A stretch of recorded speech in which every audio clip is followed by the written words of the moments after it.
Bonjour tout le monde, cette vidéo aujourd'hui pour vous parler de la blessure émotionnelle de rejet. Nous avons vu dans la première vidéo le parcours en développement personnel d'une manière globale. Ensuite, nous avons vu les systèmes de croyances limitantes qui sont à l'origine de ce processus, qui engendrent un non-respect des besoins et l'importance de les identifier. Ensuite, nous avons vu les émotions de base, mais les émotions complémentaires qui sont importantes d'être identifiées parce qu'elles nous mettent le doigt sur le début du processus des blessures émotionnelles. Nous avons vu les 4 premières. Aujourd'hui, nous allons voir la 5e, la blessure de rejet, que je vous ai mis ici sous forme d'un mandala que le cerveau peut mieux intégrer les informations qui sont écrites. Alors, la blessure émotionnelle de rejet, vous avez les ressentis qui sont ici. Le ressenti, en fait, c'est d'être invisible dans la vie des autres. On se sent inexistant, invisible, vraiment, dans toutes les expériences que l'on vit à l'extérieur. En effet miroir, le discours intérieur, ça sera, vous allez vous dire dans votre tête, je me sens nulle, je me sens sans valeur, je me sens inexistante, je me sens même pas droit à prendre ma place. Ça, c'est ce qui est en boucle et donc en effet miroir entre l'intérieur, le petit vélo intérieur et ce que l'on vit à l'extérieur. Donc, l'illusion des personnes qui ont cette blessure émotionnelle de rejet sera de croire être invisible, d'être effacé pensant bien s'occuper de soi, encore une illusion. Elles auront des phases d'amour et de haine profondes, qui ne sont pas la réalité de qui elles sont, et elles vont se rejeter elles-mêmes en fait en s'isolant. Ce seront des personnes en fait de type plutôt solitaire quand même, et assez perfectionniste, pour justement ne pas être confrontées à la blessure de rejet. La peur profonde qui est sous-jacente est la panique, voire même, je dirais, la tétanie. Ils sont tétanisés par la peur d'être rejetés. C'est une peur panique, donc à tout prix, il faut l'éviter.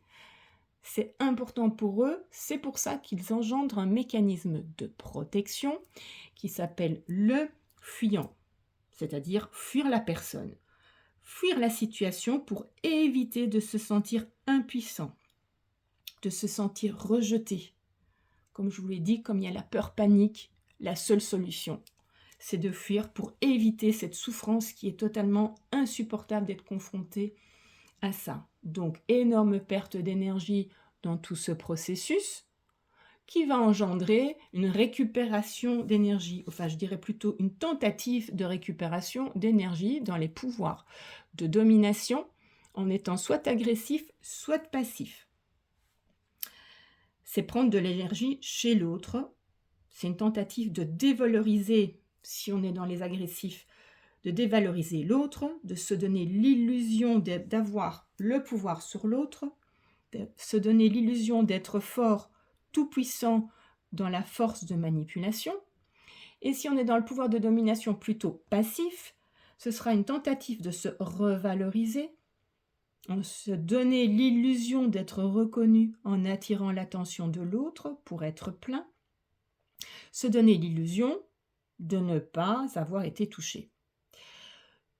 On le verra dans une vidéo prochaine d'une manière beaucoup plus détaillée. En tous les cas, aujourd'hui, pour la blessure émotionnelle de rejet, les personnes vont plutôt se trouver dans un mécanisme de domination passif, voire celui-là qui s'appelle le mécanisme d'indifférent, être indifférent, c'est-à-dire en fait ils vont être très solitaires, voire même insaisissables.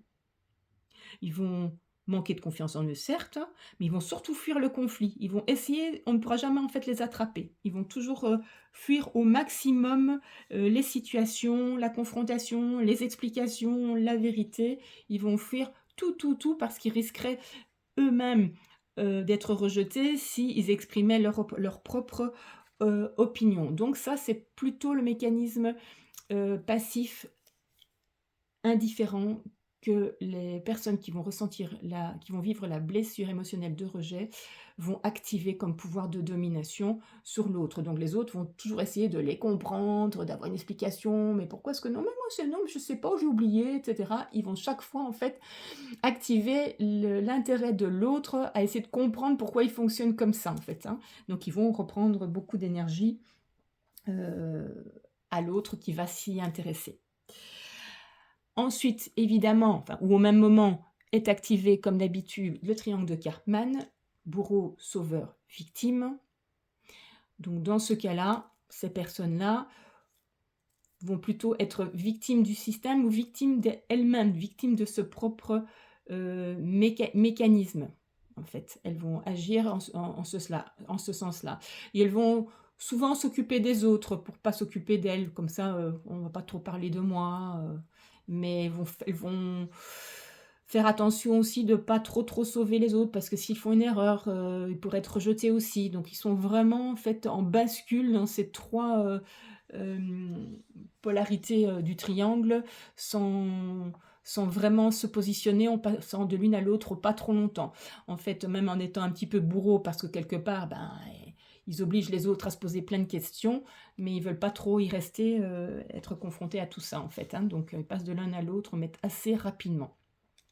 Donc le challenge, forcément, pour sortir de tout ce mécanisme, est l'affirmation de soi. Parce que les personnes, en fait, doivent se donner le droit d'exister, doivent reconnaître, en fait, leur propre valeur. Et ça, c'est très important pour sortir du mécanisme et du discours intérieur de se sentir nul. Donc ils doivent vraiment s'affirmer, droit d'exister, pour ne plus avoir peur, en fait, d'être rejetés. Et s'ils le sont, ça doit leur passer au-dessus dans leur résilience. Pourquoi? Parce qu'en fait, ça va leur permettre d'activer les forces actives qu'ils ont naturellement en eux, c'est-à-dire ce sont des personnes qui sont très efficaces, qui ont une bonne capacité d'endurance, ils sont aptes à réagir en cas d'urgence, ils sont très débrouillards, ils ont même une aptitude à travailler seuls. Contrairement à la blessure, émotionnelle d'abandon, en fait, ils recherchent la solitude pour justement fuir toutes ces situations. Ils sont doués d'une bonne capacité à inventer. Ils n'ont pas besoin des autres à tout prix. Ils peuvent être heureux même seuls, il y a pas de souci. Donc ils s'autosatisfont eux-mêmes de leur propre personne.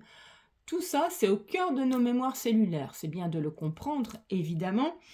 Et ça va s'activer parce qu'on a dans nos lignées familiales des personnes qui ont fonctionné de la même manière. On le récupère dans notre ADN au niveau du transgénérationnel.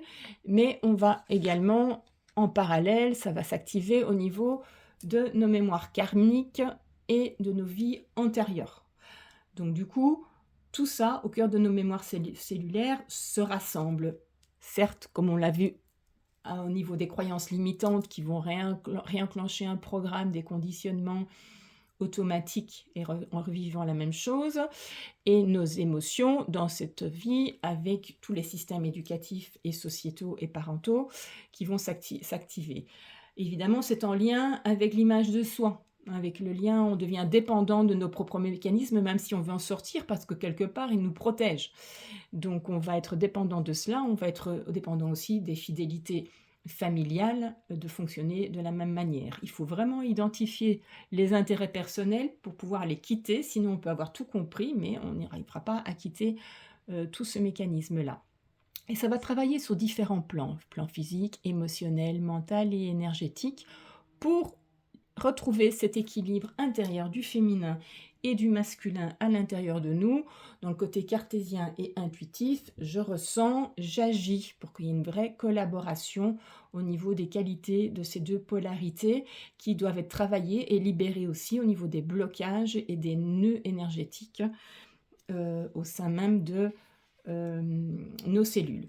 Pour cela, deux solutions. La première, j'ai créé des peintures vibratoires. C'est une planche vibratoire qui va travailler sur les mémoires cellulaires de rejet. Donc tout ce qu'on en a vu juste à l'instant. Elles sont en fréquence, hors fréquence très élevée au niveau vibratoire. Elles rayonnent vraiment des informations pour travailler comme avec des vortex énergétiques pour libérer au cœur de vos cellules avec un protocole ou en décoration au niveau des champs énergétiques. Vous le verrez dans les premières vidéos sur la chaîne ou sur mon site. Vous pouvez vous les procurer pour le moment.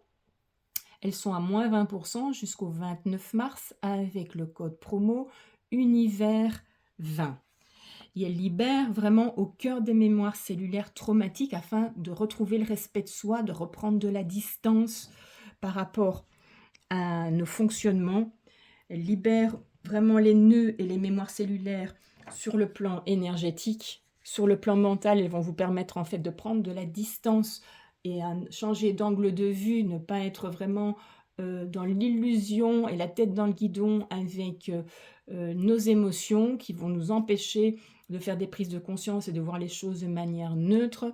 Et donc, ça va permettre aussi donc, de libérer tout l'émotionnel pour retrouver le discernement, la confiance en soi, l'estime de soi et s'affirmer aussi pour la blessure émotionnelle de rejet. Ils vont travailler sur le plan physique parce que le plan physique somatise évidemment en fonction des blocages énergétiques et émotionnels dans le corps.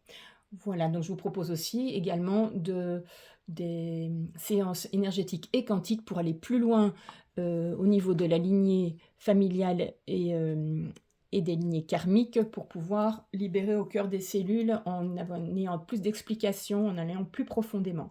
Donc, vous avez plusieurs solutions. La première, c'est d'avoir tout compris ou en tout cas bien élagué avec les petites vidéos votre mécanisme. La deuxième est de travailler, parce que c'est important, sinon ça ne reste que intellectuel, il faut le libérer au cœur des cellules via les planches vibratoires et aller plus loin avec les séances énergétiques et quantiques pour vraiment aller profondément vous libérer et retrouver les forces actives qui sont en vous. Je vous invite, si le cœur vous en dit, à me contacter si vous en avez besoin avec mes coordonnées en bas de la petite vidéo. Et je vous souhaite en attendant de belles prises de conscience, de belles transformations. Et pour tout ça, le but c'est de retrouver nos potentiels. Je vous souhaite une bonne journée et on se revoit bientôt pour une autre vidéo.